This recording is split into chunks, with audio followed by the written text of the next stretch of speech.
नमस्कार। आजकल माता पिता होना एक बहुत ही बड़ी जिम्मेदारी बन गई है और आज के माहौल में हमको बच्चों के साथ अपना व्यवहार बहुत ही अनुकूल रखना चाहिए, इसकी बहुत आवश्यकता है। इस विषय में बात करने के लिए हमारे साथ हैं डॉक्टर सना स्मृति। भूरक्षक चैनल में आपका स्वागत है। डॉक्टर सना स्मृति एक पेडियाट्रिशियन है, MBBS हैदराबाद से किया, गांधी मेडिकल कॉलेज से। फिर वो मणिपाल से पोस्ट ग्रेजुएशन के पेडियाट्रिक्स में, उसके बाद वो काफ़ी समय तक डेवलपमेंट पेडियाट्रिक्स पर अपनी काफ़ी ट्रेनिंग आदि ली है और वो आजकल डेवलपमेंट पेडियाट्रिक्स के विषय पे ज़्यादा तवज्जो देती हैं। ये दो हॉस्पिटल में कंसल्टेंट है हैदराबाद में, और ये कुछ चीज़ों में काफ़ी एडवांस ट्रेनिंग ली है, जैसे ऑटिज़म इंटरवेंशन में इनकी स्पेशलिटी है। ये और भी अधिक ट्रेनिंग देके अपने आप को इसमें काफ़ी माहिर बनाए हैं। और इनको बच्चों से खेलने का और उनके साथ व्यवहार करने का इनको बहुत ही इच्छुक रहती है। और सबसे अहम बात तो ये है कि ये एक बहुत ही सक्सेसफुल माँ भी है। तो चलिए हम लोग अब सना स्मृति से रेस्पॉन्सिव पेरेंटिंग के बारे में जानकारी लेते हैं। नमस्ते। पहले तो शुक्रिया ये अपॉर्चुनिटी देने के लिए, एंड आज मैं बहुत खुश हूँ कि मुझे ये मौका मिला कि मैं आप सबसे रिस्पॉन्सिव पेरेंटिंग के बारे में बात कर सकती हूँ। ये शायद एक नया टर्म होगा बहुत लोगों को, आजकल ऐसे टर्म्स हम नहीं सुनते। सो बेसिकली मैंने ये टॉपिक इसीलिए चूज़ किया कि आजकल पेरेंटिंग में बहुत भागदौड़ हो रहा है और पेरेंट्स बहुत बार इस पे लगे हैं कि कब बच्चे उठे, कब स्कूल को भेज सकते हैं, कब हम we go to work and वापस आके फिर होमवर्क करवाना है, फिर सुलाना है, फिर खिलाना है, फिर सही तरीके का फूड देना है, न्यूट्रिशन बैलेंस करना है, सभी एक्टिविटीज़ में ज्वाइन करना है, बच्चे को ये सीखना पड़ेगा।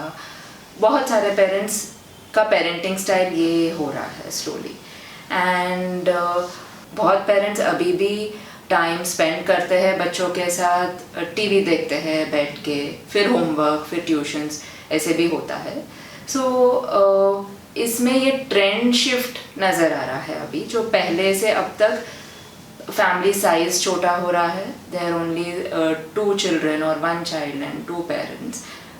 ग्रैंड पेरेंट्स कभी कभार है, sometimes they are not there, and all these factors influence हो रहा है बच्चे के ऊपर भी और पेरेंटिंग स्टाइल पर भी। पेरेंट्स भी अभी नए पेरेंट्स हैं एंड उनको भी, बहुत पेरेंट्स को ये नया एक्सपीरियंस है कि what do we do with children. सो कैसे सीखते हैं पेरेंट्स? यूजुअली पहले सीख रहे थे अपने ग्रैंड पेरेंट्स से या सबको देख के। आजकल यूट्यूब से सीखते हैं या आर्टिकल्स रीड करते हैं या खुद से उनको क्या अच्छा लगता है, शायद उस तरीके से बच्चे को देखकर पेरेंटिंग ऐसे करते हैं, या हमें ये करना चाहिए। स्कूल से ये सभी स्टेप्स लेना हो रहा है भी। How do we help parents? Parents को ये कैसे पता चलता है कि हमें क्या करना चाहिए? अभी नाउ एजुकेशन में डिफरेंस हो गया है, एक्सेस टू इंफॉर्मेशन में डिफरेंस हो गया है। What do we do? This can be a confusion also. बहुत पेरेंट्स को ये कन्फ्यूजन भी हो सकता है। सो साइंटिफिक वेज में अगर हम देखेंगे तो पेरेंटिंग का 3-4 वेज होते हैं जो पहले थे। Earlier we used to call authoritative parenting, permissive parenting, ऐसे बहुत सारे टेक्निकल टर्म्स हैं जो मैं यूज़ नहीं करना चाहती हूँ। बट सिंपली से the best way to parenting, अगर साइंटिफिकली भी देखा जाए, जो रिसर्च में बहुत सालों के दौरान बच्चों के साथ, फैमिलीज़ के साथ रिसर्च होते हुए ये पता चला कि कुछ पेरेंटिंग स्टाइल से बच्चों का आउटकम और फैमिली का आउटकम, बच्चों का मेंटल हेल्थ, इमोशनली कैसे डेवलप होते हैं, कितना स्ट्रांग है बच्चे आज के दुनिया को फेस करने के लिए, कितना उनका अंडरस्टैंडिंग, इंटेलिजेंस या सब्जेक्ट एजुकेशन, ये सब में कैसे, हाउ दे आर, फ्रेंडशिप्स ये सब मैनेज करने में या खुद के प्रॉब्लम सॉल्व करने में, हाँ, बच्चों का डेवलपमेंट बहुत बार पेरेंटिंग स्टाइल पर डिपेंडेंट होता है।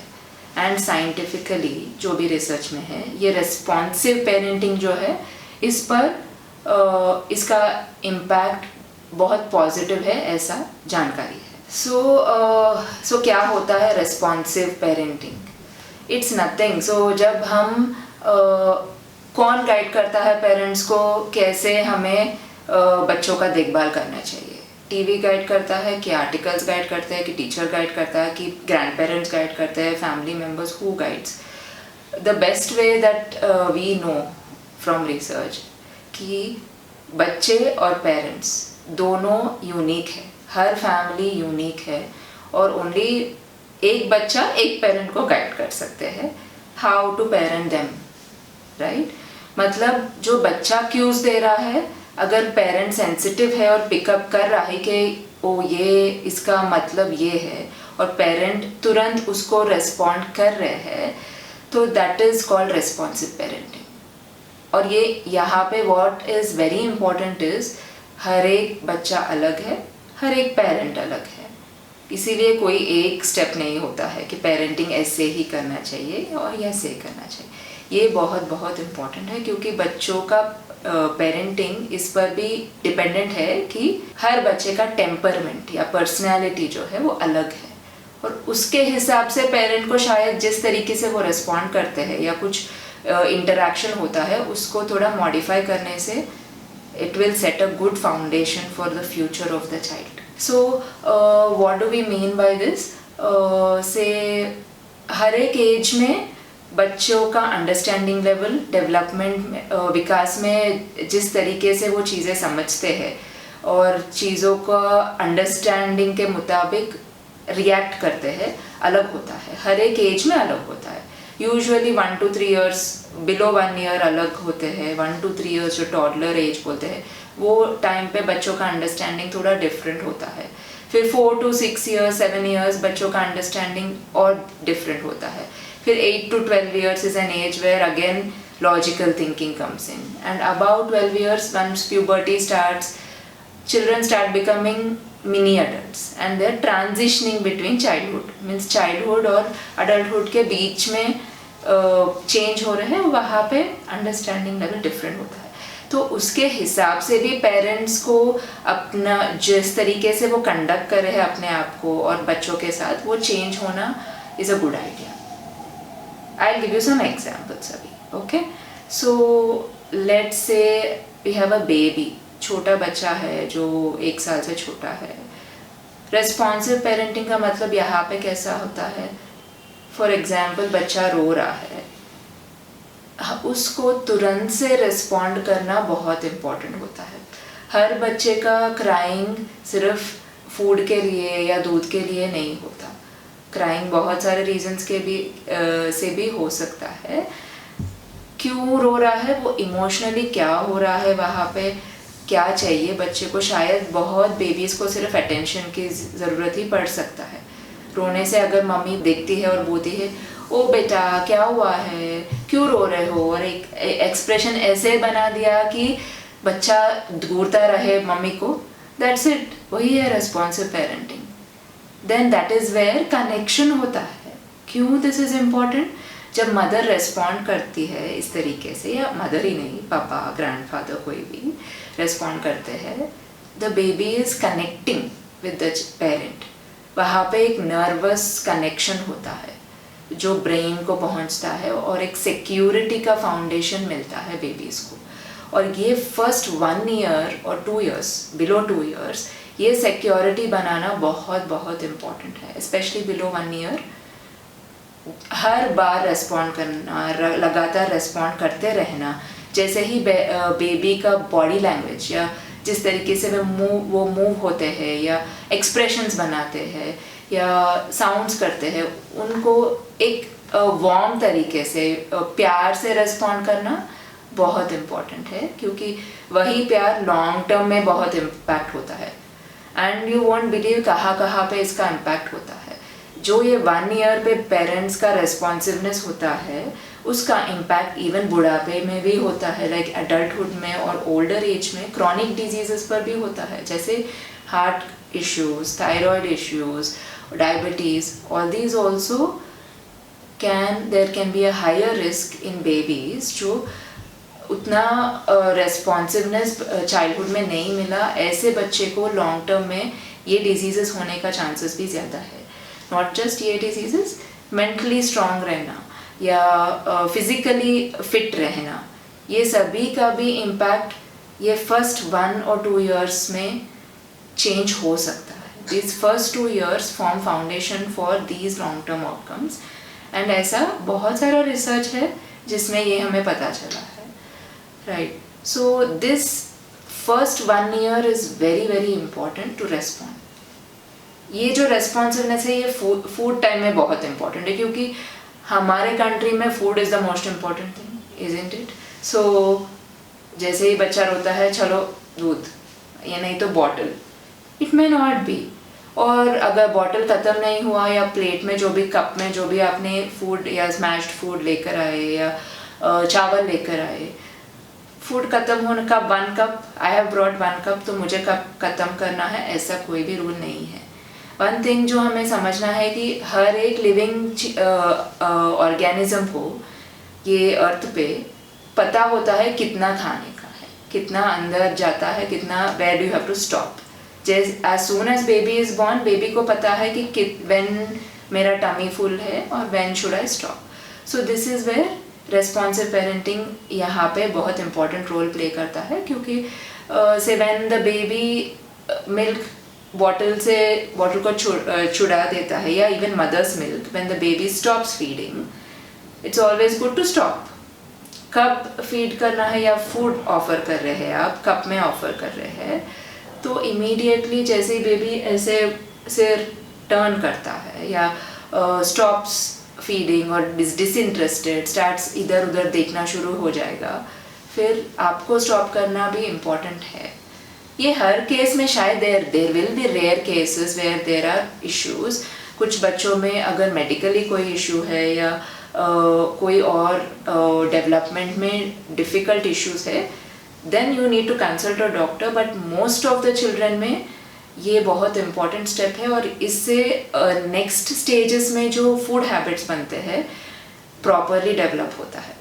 देन ये फर्स्ट 1-2 ईयर्स में जैसे आप रेस्पॉन्ड करते हो, बच्चे को हंगर क्या है पता चलता है, फुलनेस क्या है, एपेटाइट क्या है, ये सब पता चलता है। अभी स्क्रीन से ये सब प्रॉब्लम्स शुरू हो रहे हैं कि वो सब क्यूज जो है, हंगर क्यूज है या फुलनेस क्या है, ये सभी बच्चे को समझ में नहीं आ रहा है, because a lot of times खाना तो ऑटोमेटिक फंक्शन हो जा रहा है क्योंकि स्क्रीन है आगे और mind is focused on that. So the child is not able to make out when I need to stop. So this is related to the food where you need to respond to the child, और इसमें बच्चे का involvement होना भी important है। So responsive parenting का एक और भाग है, थोड़े अभी हम next stage of child development को जाएंगे, जो छोटे बच्चे हैं like 1 to 4 years। इसमें हमेशा पेरेंटिंग का ये मतलब नहीं है कि हम बच्चे को इंस्ट्रक्शंस देते जाए।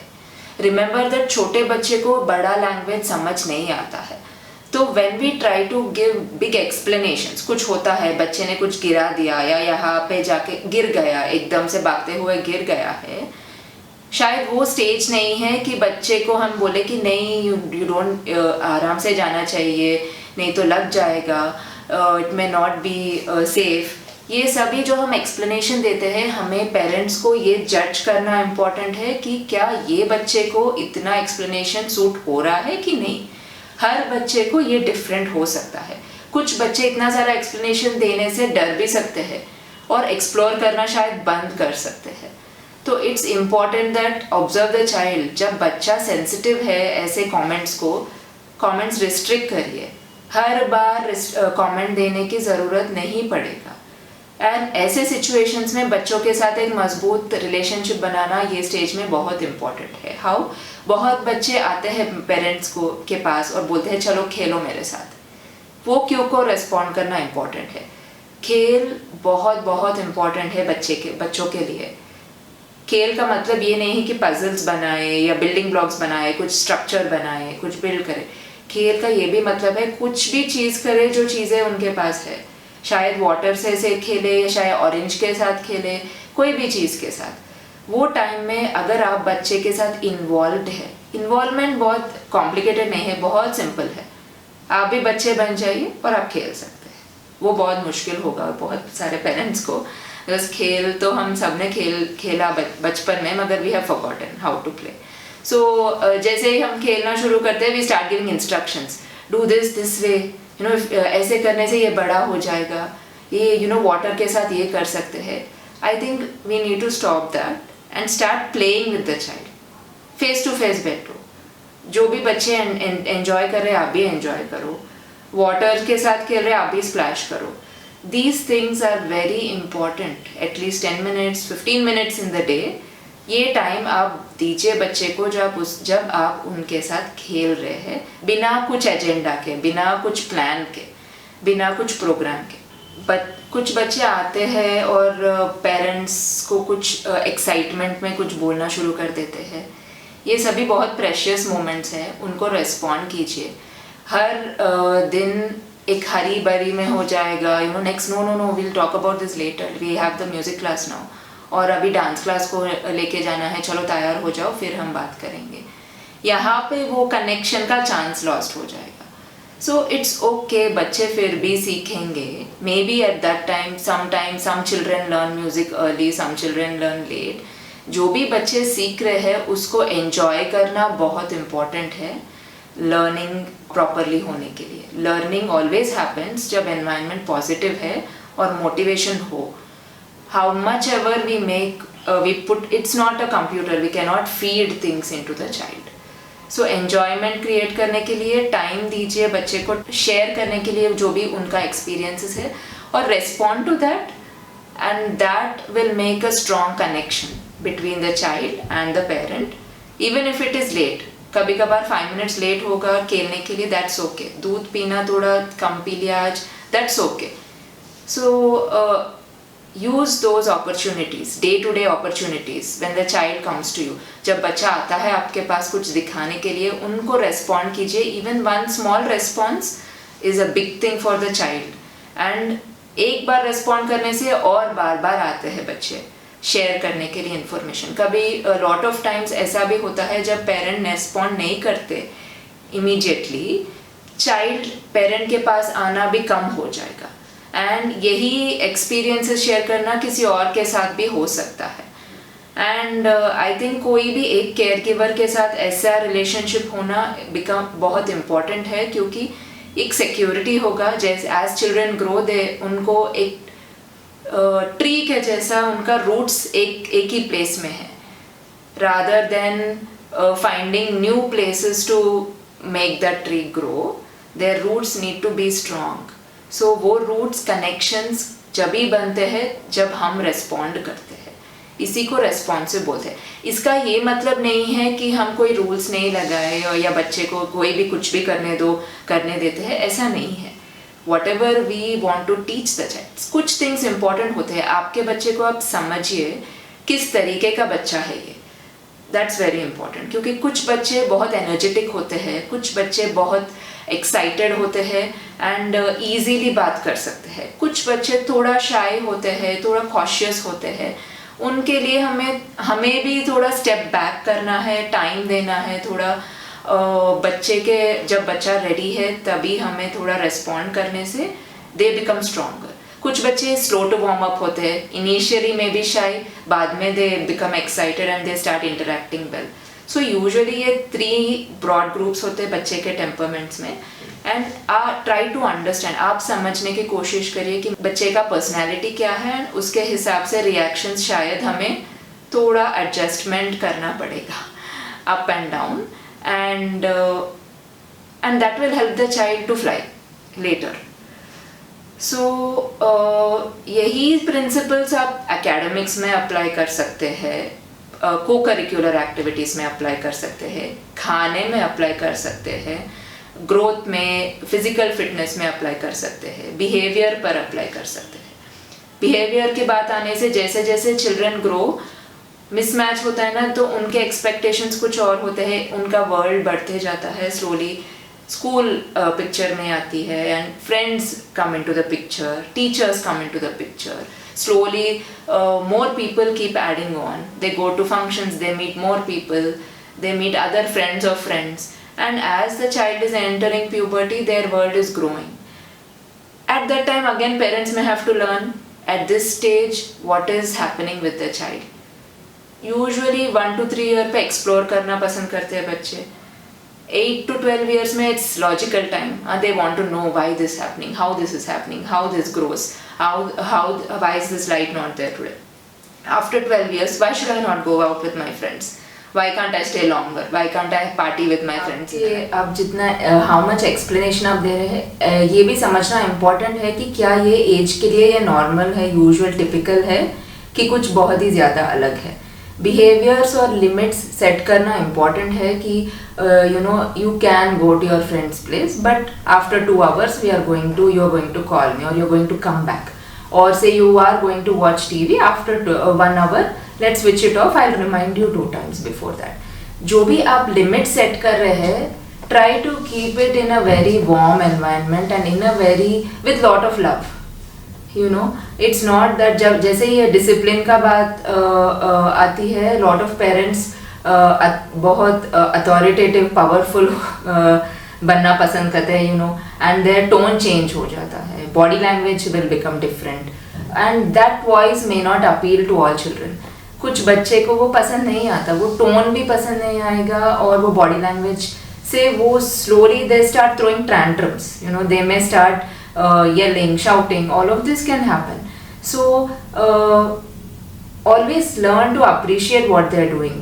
Discuss with the child, give them also some parts of freedom to choose between the choices that you provide. You're giving 2-3 choices to them, let them choose what they want to, rather than saying you buy whatever you want to. So say you're choosing a dress, maybe giving options and letting them choose. वहाँ पे उनको भी they feel more in control and you also get your share.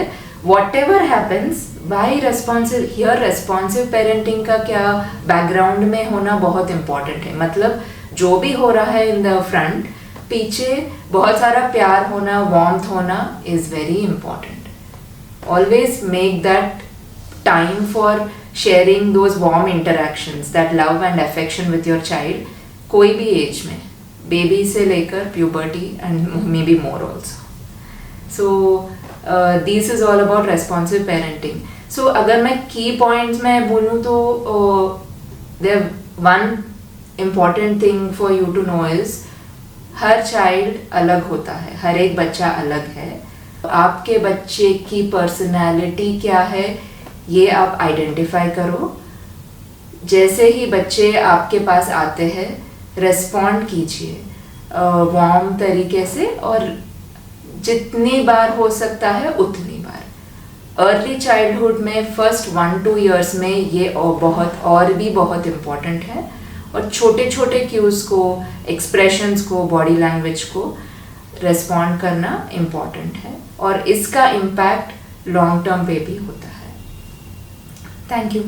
Doctor साहब, बहुत ही अच्छा लगा आपके को सुनते हुए, और मैं आपकी बातें सुनते सुनते मैं कुछ अपने अनुभव भी महसूस कर रहा था जो मेरी ज़िंदगी में गुजरा है मेरे लड़के के साथ, और हाल ही में मेरी पोती के साथ, और उसका फलस्वरूप हम लोग उसका देख भी रहे हैं. जब मेरी पोती छोटी सी थी, जब वो उसको प्री स्कूल में डाला गया था, तो उसका कोई ड्रामा में उसका कोई रोल था, और वो स्कूल से आके हमको बोलती थी चलो तुम लोग मेरे दोनों, तुम और दादी और दादा मेरा साथ ड्रामा का रिहर्सल करो. और वो टीचर बन जाती थी और हम लोग घंटों उसके साथ वो रिहर्सल करते थे. तो आप लोग को अगर ये वीडियो पसंद आया तो ये वीडियो को शेयर कीजिए, लाइक कीजिए, और अगर आप लोग भूरक्षक चैनल को सब्सक्राइब नहीं किए हैं तो ज़रूर सब्सक्राइब कीजिएगा। हम लोग इसी प्रकार के और कई विषय पे वीडियोस हम आपके लिए ले आएंगे भविष्य में। धन्यवाद करता हूँ मैं दाग साहब का, जो अपना समय निकाले और हमारे स्टूडियो में आए। बहुत बहुत धन्यवाद।